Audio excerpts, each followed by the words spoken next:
فاتیاہ فقولا انا رسول ربک فارسل معنا بنی اسرائیل ولا تعذبهم قد جئناک بآیۃ من ربک والسلام علی من اتبع الہدی صدق اللہ العظیم۔ تو اے موسیٰ اور ہارون، تم دونوں جاؤ اس کے پاس، فرعون کے پاس، اور تم دونوں اس سے کہو کہ ہم دونوں رسول ہیں تیرے رب کی جانب سے، بس ہمارے ساتھ بھیج دے بنی اسرائیل کو، انہیں یہاں سے واپس فلسطین جانے کی اجازت دے دے، ولا تعذبهم، اور ان کو عذاب میں مبتلا مت کر، قد جئناک بآیۃ من ربک، ہم آئے ہیں لے کر ایک نشانی تیرے پاس تیرے رب کی طرف سے، والسلام علی من اتبع الہدی، اور سلام ان کے لیے ہے اور سلامتی ان کے لیے ہے، سلام ہو ان پر اور سلامتی ہے ان کے لیے کہ جو ہدایت کی پیروی کریں، ہدایت کا اتباع کریں۔ انا قد اوحی الینا، یہ بات ہم پر وحی کی جا چکی ہے، ان العذاب علی من کذب وتولی، کہ جو شخص جھٹلائے گا اور منہ پھیر لے گا اس پر عذاب آئے گا۔ قال، اب یہاں پر گویا کہ پھر وہ ایک وقفہ ڈال کر یہ بات تو ہو گئی جو حضرت موسیٰ اور حضرت ہارون علیہ السلام کو اللہ تعالیٰ نے احکام دیے، اب حضرت موسیٰ اور ہارون پہنچ گئے ہیں، یہ سارا پیغام انہوں نے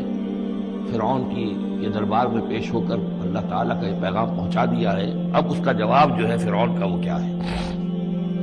قال فمن ربکم یا موسیٰ، اس نے کہا ہے موسیٰ یہ تمہارا رب تم دونوں کا یہ کون ہے، کون ذات شریف ہے، ہم تو کسی رب سے واقف نہیں ہیں۔ قال ربنا الذی اعطی کل شیء خلقہ ثم ہدی، حضرت موسیٰ نے فرمایا کہ ہمارا رب وہ ہے جس نے ہر شے کو اس کی خلقت عطا کی اور پھر ہدایت دی، یعنی ہر چیز کو اللہ تعالیٰ نے بنایا ہے، پیدا کیا ہے، خاص خلقت عطا کی ہے، اور اس کی مناسبت سے ایک جبلی ہدایت بھی ہر شے کو دے رکھی ہے۔ بکری کو جبلی ہدایت ہے کہ اس کی غذا گوشت نہیں ہے، اس کی غذا جو ہے گھاس وغیرہ ہے، اور گوشت کو اور شیر کو یہ جبلی ہدایت ہے کہ اس کی غذا گھاس واس نہیں ہے، سبزیاں نہیں ہے، بلکہ اس کی غذا گوشت ہے۔ یہ جبلی ہدایت ہے جو اللہ تعالیٰ نے ہر جاندار کو دی ہوئی ہے۔ آتا کل شیء خلقہ، اس نے سب سے پہلے ہر چیز کو اس کی خلقت عطا کی ہے اور اس خلقت کے مطابق اس کے اندر جبلی ہدایت ولیت کی ہے۔ قال فما بال القرون الاولی، یہ بہت ہی ایک ٹرکی سوال تھا جو کیا ہے فرعون نے۔ تو اے موسیٰ پھر جو پہلی نسلیں گزر چکی ہیں ان کا کیا ہوگا؟ یعنی یہ کہ اگر ہم تسلیم کر لیں کہ تم واقعی اللہ کے رسول ہو اور ہدایت اسی میں ہے کہ ہم تمہاری پیروی کریں، تو ہمارے آباء و اجداد یہ بہت سے جو مر چکے، قومیں گزر چکی، ہماری نسلیں بیت چکی، ان کا کیا بنے گا؟ ان کے پاس تو کوئی رسول نہیں آیا، ان کے پاس دعوت نہیں آئی، جسے تم گمراہی کہہ رہے وہ تو گمراہی ہی کے اندر بڑھ گئے، تو تم اس کے بارے میں کیا تمہارا فتویٰ ہے؟ اگر ہم میں سے کوئی ہوتا تو فوراً کہتا سب جہنمی ہیں، لیکن یہ کہ یہ حکمت دیکھیے، حکمت تبلیغ کیا ہے۔ حضرت موسیٰ علیہ السلام نے بجائے اس کے کہ وہ یہ کہہ کہ وہ سب جہنم میں ہیں، تو ان کے اندر ایک جو عصبیت ہوتی ہے، حمیت ہوتی ہے، عصبیت ہوتی ہے، اس کو بھڑکنے کا موقع دیں۔ جواب دیا علمھا، قال علمھا عند ربی، ان کا علم جو ہے میرے رب کے پاس ہے، میں نہیں جانتا ان کے ساتھ کیا ہوگا، اللہ کیا معاملہ کرے گا، کیسے محاسبہ کرے گا، جن کے پاس رسول نہیں آئے ان سے محاسبے کی بنیاد کیا ہوگی۔ علمھا عند ربی، میرے رب کے پاس ان کا علم ہے، فی کتاب، ایک کتاب کے اندر، لا یضل ربی ولا ینسیٰ، میرا رب نہ بھٹکتا ہے اور نہ بھولتا ہے، یعنی نہ بہکتا ہے نہ بھولتا ہے، اس کے پاس سارا علم جو ہے جیسا کہ فی نفسہ ہی وہ ہے وہ وہاں موجود ہے۔ گویا کہ آپ نے اس کو وہ موقع نہیں دیا کہ انہیں درباریوں کے اندر وہ جو ایک عصبیت ہوتی ہے، حمیت جاہلی ہوتی ہے اپنے اسلاف کے لیے، اس کو بھڑکنے کا موقع دیتے۔ الذی جعل لکم الارض مہدا، اور یہ حضرت موسیٰ اپنے اسی انداز میں وہ تقریر جاری رکھے ہوئے ہیں، وہی ہے اللہ ہمارا جس پر ہم ایمان رکھتے ہیں، جس نے زمین کو تمہارے لیے ایک بچھونا بنا دیا ہے، وَسَلَكَ لَكُمْ فِيهَا سُبُلًا، اور اس میں تمہارے لیے راستے چلا دیے ہیں، راستے بنا دیے ہیں جن سے کہ تم جن پر چلتے ہو۔ وَأَنزَلَ مِنَ السَّمَاءِ مَاءً، اور اس نے اتارا ہے بلندی سے یا آسمان سے پانی، فَأَخْرَجْنَا بِهِ أَزْوَاجًا مِّن نَبَاتٍ شَتَّىٰ، اور پھر اس کے ذریعے سے ہم نے نکال دیا ہے بہت سی نباتات، طرح طرح کی سبزیاں جو ہیں ان کی ہم نے مختلف النوع جو ہے وہ نکال دی ہے۔ کلو ورعوا انعامکم، تم خود بھی کھاؤ، انسان بھی کھائیں، ورعوا انعامکم، اور اپنے چوپایوں کو مویشی کو بھی چراؤ، ان فی ذلک لآیات لأولی النہی، یقیناً اس میں نشانیاں ہیں ان لوگوں کے لیے کہ جو عقل رکھتے ہیں۔ منہا خلقناکم، اسی سے ہم نے تمہیں پیدا کیا ہے، ومنہا فیہا نعیدکم، اور اسی زمین میں ہم تمہیں لے جائیں گے، واپس لوٹا جائیں گے، مرو گے، مرنے کے بعد مٹی ہو کر مٹی میں مل جاؤ گے، ومنہا نخرجکم تارۃ اخری، اور اسی میں سے ہم تمہیں دوبارہ اٹھا لیں گے، ایک مرتبہ اور نکال لیں گے۔ وَلَقَدْ أَرَيْنَاهُ آيَاتِنَا كُلَّهَا، ہم نے اس کو فرعون کو اپنی ساری آیات جو ہے وہ دکھا دی، فَكَذَّبَ وَأَبَى، لیکن اس بدبخت نے تکذیب کی، جھٹلایا اور انکار کیا۔ قَالَ جِئْتَنَا لِتُخْرِجَنَا مِنْ أَرْضِنَا بِسِحْرِكَ يَا موسیٰ، اس نے کہا کہ اے موسیٰ کیا تم اس لیے آئے ہو کہ اپنے اس جادو کے بل پر تم ہمیں اپنی سرزمین سے بے دخل کر دو؟ فَلَنَأْتِيَنَّكَ بِسِحْرٍ مِثْلِهِ، تو ہم اس جیسا ہی جادو لے آئیں گے تمہارے مقابلے کے لیے۔ فَاجْعَلْ بَيْنَنَا وَبَيْنَكَ مَوْعِدًا، تو اب ہمارے اور تمہارے مابین، اپنے اور ہمارے مابین ایک وعدے کا وقت معین کر لو، لا نخلفہ نحن، جس کی خلاف ورزی نہ ہم کریں گے، ولا انت، نہ تم کرنا، مکانا سوا، ایک کھلے میدان میں ہم جمع ہو جائیں گے تاکہ تم بھی یہ نشانیاں اپنی پیش کرو اور ہم جادوگروں کو پیش کریں گے، وہ اس سے بھی بہتر جادو جو ہے وہ دکھا دیں گے تاکہ تمہارا یہ دعویٰ جو ہے وہ باطل ہونا اس کا ثابت ہو جائے۔ قال موعدکم یوم الزینہ، یہ حضرت موسیٰ علیہ السلام نے حکمت اختیار کی کہ تمہارے وعدے کا دن ہوگا جو یوم الزینہ ہے، کوئی تہوار ان کا تھا، وہ تہوار کے جس میں وہ واقعتاً جمع ہی ہوتے تھے بڑی تعداد کے اندر لوگ کسی جگہ پر، تو ان کے جشن کا دن ہے، وہی اسی دن یہ معاملہ ہوگا۔ وَأَن يُحْشَرَ النَّاسُ ضُحًى، اور یہ کہ لوگ جمع کر دیے جائیں دن چڑھے۔ یہ دعا کا وقت وہ ہے کہ جس میں ہماری عیدوں کی نمازیں ہوتی ہیں، عید الفطر ہے، عید الاضحیٰ ہے، تو یہ جب ذرا دھوپ تھوڑی سی اٹھ جائے تو اس وقت جو ہے یہ اس وقت لوگوں کو جمع کر دیا جائے۔ فَتَوَلَّىٰ فِرْعَوْنُ، تو اب فرعون نے رخ پھیرا، یعنی یہ کہ اب اس نے، ظاہر بات ہے بات جب طے ہو گئی حضرت موسیٰ علیہ السلام کے ساتھ، تو اب اس نے پھر توجہ اپنی کی، فَجَمَعَ كَيْدَهُ ثُمَّ أَتَىٰ، اس نے اپنی ساری چال جمع کر لی، یعنی جو بھی اچھے سے اچھے جادوگر، ماہر جادوگر جو بھی پورے مملکت میں تھے، دور و دراز سے ان کو جمع کر لیا۔ ثم أتىٰ، اب وہ مقابلے میں آیا۔ قال لهم موسیٰ ویلکم، حضرت موسیٰ علیہ السلام نے پھر انہیں انذار کیا، انہیں خبردار کیا، تمہاری بدبختی، لا تفتروا علی اللہ کذبا، دیکھو اللہ پر جھوٹ مت گھڑو، جو کچھ میں پیش کر رہا ہوں یہ جادو نہیں ہے کہ تم میرے مقابلے کے لیے جادوگروں کو لے آئے ہو۔ فیسحتکم بعذاب، کہ اللہ تعالیٰ تمہیں غارت کر دے کسی عذاب کے ذریعے سے۔ وقد خاب من افترا، اور جو کوئی بھی اللہ پر افترا کرتا ہے وہ تو ناکام ہوتا ہے۔ فتنازعوا امرهم بینہم واسروا النجوى، تو اب وہ آپس میں اپنے معاملے میں کچھ ان کا اختلاف ہو گیا اور انہوں نے چھپ کر، علیحدہ ہو کر اب مشورہ کیا۔ محسوس ایسا ہوتا ہے کہ جادوگروں پر حضرت موسیٰ علیہ السلام کی شخصیت کا پہلا جو اثر پڑا ہے وہ یہ ہے کہ وہ مروب ہو گئے۔ ظاہر بات ہے کہ اللہ کا ایک نبی اور حضرت موسیٰ علیہ السلام کو جو خدا کی وجاہت اللہ نے عطا کی تھی، القیت علیک محبۃ منی، آخر اس کے بھی اثرات موجود تھے، تو جادوگر کچھ گھبرائے ہیں مقابلے سے، اور وہ یہ چاہ رہے تھے کہ یہ معاملہ نہ کیا جائے، تو اختلاف ہو گیا۔ یہ بھی ہو سکتا ہے کہ ان کے جو درباری تھے فرعون، ان میں سے بھی بعض لوگ جو ہیں وہ کہہ رہے ہوں کہ ایسا نہ کرو۔ فتنازعوا امرهم، وہ جھگڑ پڑے اپنے معاملے میں، بینہم اپنے آپس میں، واسروا النجوى، اور انہوں نے علیحدہ ہو کر چھپ کر مشورہ کیا، سیکریٹ میٹنگ، کلوز ڈور سیشن ہو رہا ہے اب، تاکہ گفتگو کی جائے کہ کیا فیصلہ کیا جائے۔ قالوا ان هذان لساحران، بالآخر جو ان کا اس پر اتفاق ہوا، قرارداد پاس ہو گئی گویا کہ آخر کار گفتگو کے بعد کہ نہیں ہے یہ کچھ سوا اس کے، یہ لازماً دو جادوگر ہیں، یریدان، اور یہ چاہتے ہیں ان یخرجاکم من ارضکم، کہ وہ تم کو نکال باہر کریں تمہاری سرزمین سے، بسحرہما، اپنے اس جادو کے بل پر، ویذھبا بطریقتکم المثلی، اور تمہارا جو مثالی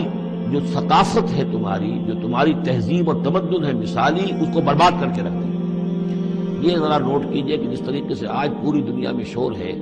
کہ یہ مسلم فنڈامنٹلزم جو ہے یہ ہماری تہذیب کو، ہماری ثقافت کو، ہم نے جس طریقے سے انسٹیٹیوشنز ڈیولپ کیے ہیں، انسانی حقوق کا تصور ہم نے جو ہے ڈیولپ کیا ہے، یہ ساری چیزیں جو انسان نے بڑی محنت اور مشقت سے بنائی ہیں، مرد و زن کی مساوات، عورتوں کی آزادی، یہ ہم نے بڑے جان جھونکوں میں ڈال کر یہ ساری چیزیں اچیو کی ہیں۔ یہ اچیومنٹس ہے ویسٹرن سویلائزیشن کی، اور یہ جو فنڈامنٹلزم ہے اٹس اے تھریٹ، یہ ہمارے کلچر کے لیے تھریٹ ہے، یہ ہماری تہذیب کے لیے، ہمارے تمدن کے لیے۔ وہی بات اس فرعون نے کہی تھی، وَيَذْهَبَا بِطَرِيقَتِكُمُ الْمُثْلَىٰ، مسلا امثلوں کا مؤنث ہے، امثل سب سے زیادہ مثالی، ہماری مثالی تہذیب، ہماری مثالی ثقافت، ہمارا مثالی تمدن، اس سب کے لیے ایک بہت بڑا خطرہ ہے جو یہ بن کر سامنے آ گئے ہیں۔ لہذا اب ہمیں فاجمعوا کیدکم، اپنے تمام جتنے بھی ذرائع وسائل ہوں اور جتنی بھی چالیں ہو سکتی ہوں، اپنی تمام مہارت کو بروئے کار لا کر جمع کر کے ثم اتوا صفا، اور پھر صف باندھ کر آؤ مقابلہ کرنے کے لیے موسیٰ کا۔ وقد افلح اليوم من استعلا، اور آج جو بھی ور رہے گا، جو بازی جیت جائے گا، پھر اسی کے لیے فلاح ہے۔ قالوا یا موسیٰ اما ان تلقی و اما ان نکون اول من القی، جادوگروں نے کہا کہ اے موسیٰ تم پہلے ڈالو گے یا یہ کہ ہم پہلے بن جائیں ڈالنے والے؟ قال بل القوا، حضرت موسیٰ نے فرمایا ڈالو تم جو کچھ تمہیں ڈالنا ہے۔ فاذا حبالهم وعصیهم، حبال جمع حبل کی، تو اچانک ان کی رسیاں، اور عصیهم یہ عصا کی جمع ہے، ان کے بھی عصا تھے، ان کی چھڑیاں تھیں، ان کی بھی رسیاں اور چھڑیاں جو ہے یخیل الیہ، وہ ایسے نظر آئیں دیکھنے والے کو، من سحرہم، ان کے جادو کے اثر سے، انہا تسعی، کہ وہ بھی دوڑ رہی ہیں، چل رہی ہیں، وہ بھی سانپ کی شکل اختیار کر گئی ہیں۔ فاوجس فی نفسہ خیفۃ موسیٰ، تو موسیٰ نے محسوس کیا اپنے جی کے اندر، اپنے دل میں ڈر اسی بات کا کہ یہ تو اصل میں جو میرے پاس معجزہ تھا اسی کے قبیل کی ایک شے انہوں نے دکھا دی، اس کا نتیجہ کیا نکلے گا کہ یہ پوری پبلک جو ہے تالی پیٹ دے گی، یہ سارے درباری جو ہیں یہ کہیں گے کہ بس اب تمہاری تو جو ہے وہ شکست ہو گئی، یہ مشن اتنا عظیم جو اللہ نے میرے حوالے کیا تھا اور یہ عظیم جو نشانیاں مجھے دی تھی، تو اس کے انداز میں ظاہر بات ہے کہ عشقست و ہزار بدگمانی، تو اس طرح کے خیالات دل میں پیدا ہوئے، خوف پیدا ہوا۔ فاوجس فی نفسہ خیفۃ موسیٰ، قلنا لا تخف، ہم نے انہیں اس سے بتایا، وہی کی، ڈرو نہیں، انک انت الاعلیٰ، تم ہی رہو گے، کامیاب رہو گے اور غالب ہوگے۔ وَأَلْقِ مَا فِي يَمِينِكَ، اب جو تمہارے ہاتھ میں ہے عصا لیے کھڑے ہو ابھی تک، اب جلدی سے ذرا اس کو پھینکو، تلقف ما صنعوا، کہ وہ نگل جائے اس سب کو جو انہوں نے بنایا ہے۔ انما صنعوا کید ساحر، یہ جو کچھ انہوں نے بنایا ہے یہ تو جادوگر کا ایک قید ہے، اس کی ایک چال ہے، فریب ہے، جس کو ہم کہتے ہیں نظر بندی ہے۔ ولا یفلح الساحر حیث اتی، اور ساحر کامیاب نہیں ہوا کرتا چاہے وہ کہیں سے بھی اس کا اپنی تدبیر کر لے، کتنی ہی کوشش کر لے۔ فَأُلْقِيَ السَّحَرَةُ سُجَّدًا، اس کی وضاحت میں کر چکا ہوں سورہ اعراف میں کہ نہ تو یہ اثر ہوا ہے فرعون پر یا اس کے درباریوں پر، یہ نہ ہوا عوام پر، انہوں نے تو یہی سمجھا ہوگا ٹھیک ہے بھائی دو جادوگر تھے، ایک بڑا ثابت ہوا ایک چھوٹا ثابت ہوا، ایک جادوگر جو ہے معلوم ہوا کہ بڑا جادوگر ہے اور باقی جادوگر جو وہ چھوٹے جادوگر تھے، بڑے جادوگر کی فتح ہو گئی۔ لیکن جادوگروں کو پتا چل گیا کہ یہ جادو نہیں ہے، اس لیے کہ ہر شخص اپنے فن کی لمٹ سے واقف ہے۔ جو فزسسٹ ہے وہ جانتا ہے کہ آج فزکس کہاں تک پہنچ چکی ہے، اس سے آگے اس کی رسائی نہیں ہے، ہو سکتا ہے کل ہو جائے، پرسوں ہو جائے، 100 برس بعد، آج کہاں تک رسائی ہے وہ انہیں معلوم ہے۔ ٹیکنالوجی میں معلوم ہے سب کو کہ کہاں تک ہم پہنچ سکے ہیں، لہذا جادوگروں پر یہ بات پوری طرح منکشف ہو گئی کہ یہ جادو نہیں ہے، کچھ اور ہے، لہذا ان پر حقیقت منکشف ہو گئی، چنانچہ فوراً فَأُلْقِيَ السَّحَرَةُ سُجَّدًا، تو گر پڑے جادوگر جو ہے سجدے میں۔ قالوا آمنا برب ہارون و موسیٰ، اور پکار اٹھے کہ ہم ایمان لے آئے ہارون اور موسیٰ کے رب پر۔ قال آمنتم له قبل ان آذن لكم، وہ اسی جلالی انداز میں شہنشاہ نے کہا، فرعون نے، اچھا تمہاری یہ جرأت کہ تم ایمان لے آئے اس پر اس سے پہلے کہ ماں بدولت تمہیں اجازت دے، میری اجازت کے بغیر تو تم اس کے بارے تمہیں کوئی زبان بھی نہیں کھولنی چاہیے تھی۔ انه لکبیرکم الذی علمکم السحر، اب اس کو وہ چال آ گئی جیسے وہ امرأۃ العزیز کو فوراً چال سوجھ گئی تھی کہ جب وہ شوہر نے دیکھا کہ یہ جو صورتحال ہے تو اس نے کہا کہ یہ یوسف جو ہے یہ میری آبرو کا درپے ہوا تھا، اسی طریقے سے اس کو یہ چال جو ہے وہ سوجھ گئی۔ معلوم ہوتا ہے یہ موسیٰ جو ہے یہ تمہارا استاد ہے، یہ تمہارا گرو ہے۔ انہ لکبیرکم الذی علمکم السحر، یہ تمہارا وہ بڑا گرو ہے، استاد ہے کہ جس نے تمہیں یہ جادو سکھایا ہے، اور یہ جو تم نے مقابلہ کیا ہے یہ نورا کشتی تھی، یہ بھی در حقیقت تم ملے ہوئے ہو، تمہارا یہ ایک سازش ہے۔ لأقطعن ایدیکم وارجلکم من خلاف، ساتھ ہی دھمکی کہ میں تمہارے ہاتھ اور پاؤں مخالف سمتوں سے کاٹ دوں گا۔ ولأصلبنکم فی جذوع النخل، اور پھر میں کھجور کے تنوں پر تمہیں ٹانگ دوں گا سولی دے کر۔ وَلَتَعْلَمُنَّ أَيُّنَا أَشَدُّ عَذَابًا وَأَبْقَىٰ، اور ان قریب تم جان لوگے، یقیناً تمہیں معلوم ہو جائے گا کہ ہم میں سے کون ہے زیادہ سزا دینے کے قابل، یعنی موسیٰ تمہیں سزا دے سکتا ہے یا میں دے سکتا ہوں، وَأَبْقَىٰ، اور کون ہے جس کے لیے کہ بقا ہے۔ قَالُوا لَن نُّؤْثِرَكَ عَلَىٰ مَا جَاءَنَا مِنَ الْبَيِّنَاتِ، انہوں نے کہا کہ نہیں اب ہم تمہیں ترجیح نہیں دے سکتے، ہم تمہیں ترجیح نہیں دے سکتے اس چیز پر جو ہمارے پاس آ گئی ہے ہمارے رب کی طرف سے بینات، روشن دلیل ہم پر حقیقت منکشف ہو گئی ہے. والذی فطرنا، اور ہم نہیں ترجیح دے سکتے تجھے اس پر جس نے ہمیں پیدا کیا ہے. ایک طرف اللہ ہے، ایک طرف تو ہے. اب ہم اللہ پر ایمان لا چکے ہیں جس نے ہمیں پیدا کیا ہے. اب تو جو چاہے کر، ہم تجھے ترجیح نہیں دے سکتے. فقض ما انت قاض، تو فیصلہ کر جو تجھے کرنا ہے. ہماری تکہ بوٹی کرنی ہے کر دے، ہمارا قیمہ کرنا ہے کر دے، جو چاہے کر دے. انما تقضی هذه الحیات الدنیا، هذه الحیات الدنیا. تو کیا فیصلہ کرے گا؟ صرف اس دنیا کی زندگی کا ہی فیصلہ کرے گا. یہ زندگی آج نہیں تو کل تو ویسے بھی ختم ہونی ہے، کل نہیں تو پرسوں ختم ہو جائے گی. تو آج تم ختم کر دو گے تو کون سی بڑی بات ہو جائے گی. لیکن ظاہر بات ہے کہ انا آمنا بربنا، ہم تو ایمان لائے اپنے رب پر. لیغفر لنا خطایانا، تاکہ ہمارا رب ہماری خطاؤں کو بخش دے. وما اکرہتنا علیہ من السحر، اور یہ جو تم نے ہمیں مجبور کیا اس جادو کو لا کر اور موسیٰ کا مقابلہ کرنا. یہ میں نے جو آپ سے کہا تھا کہ جادوگر ریلیکٹنٹ ہو گئے تھے، پہلے ہی انہیں محسوس ہو گیا تھا کہ یہ موسیٰ جادوگر نہیں ہے. کہا تو یہ گیا ہوگا نا ان سے کہ کوئی بہت بڑا جادوگر آیا ہے، اب ہمیں مقابلہ کرانا ہے تمہارا، تو تم بھی آؤ اپنے کرتب دکھاؤ. وہ آئے تھے اسی انداز میں. لیکن موسیٰ کو دیکھتے ہی ظاہر بات ہے کہ ان کی شخصیت، ان کی وجاہت، ان کی جو ہے اس سے جو اثر پڑا تو وہ ہچکچا رہے تھے. تو ما اکرہتنا علیہ من السحر، یہ تم نے ہمیں مجبور کر کے اور موسیٰ کے مقابلے میں کھڑا کیا اور اللہ کے معجزات کے مقابلے میں ہمیں آمادہ کیا کہ ہم اپنا یہ سحر پیش کریں. واللہ خیر وابقیٰ، لیکن اب ہم پر حقیقت منکشف ہو چکی ہے. اب ہم نے اللہ کو قبول کیا، ایمان اس پر لائے، اور وہ یقیناً بہتر بھی ہے، باقی رہنے والا ہے. انہ من یات ربہ مجرما، یقیناً جو بھی کوئی اپنے رب کے پاس پہنچے گا مجرم ہونے کی حیثیت میں، فإن له جہنم، تو اس کے لیے پھر جہنم ہے. لا يموت فیہا ولا یحیا، کہ اس میں نہ پھر وہ زندہ رہے گا نہ مرے گا، نہ موت آئے گی اور نہ زندگی ہی ہوگی. ومن یاتہ مومنا، اور جو آئے گا اس کے پاس ایمان لے کر، ایمان کی حالت میں، قد عمل الصالحات، اور ایمان بھی خالی نہیں، ایمان کے ساتھ نیکیوں کی پونجی لے کر آئے گا، نیکیوں کی کمائی لے کر آئے گا کہ اس نے نیکیاں بھی کی ہوں گی. فاولئک لهم الدرجات العلی، تو یہ لوگ ہوں گے کہ جن کے لیے اونچے درجے ہوں گے، بلند درجے ہوں گے. جنات عدن تجری من تحتها الانہار، یعنی وہ باغات ہوں گے رہنے والے، ریزیڈینشل گارڈنز جن کے دامن پہ ندیاں بہتی ہوں گی. خالدین فیہا، وہ اس میں ہمیشہ ہمیشہ رہیں گے. وذالک جزاء من تزکیٰ، اور یہ بدلہ ہے اس کا کہ جس نے اپنے آپ کو پاک کیا.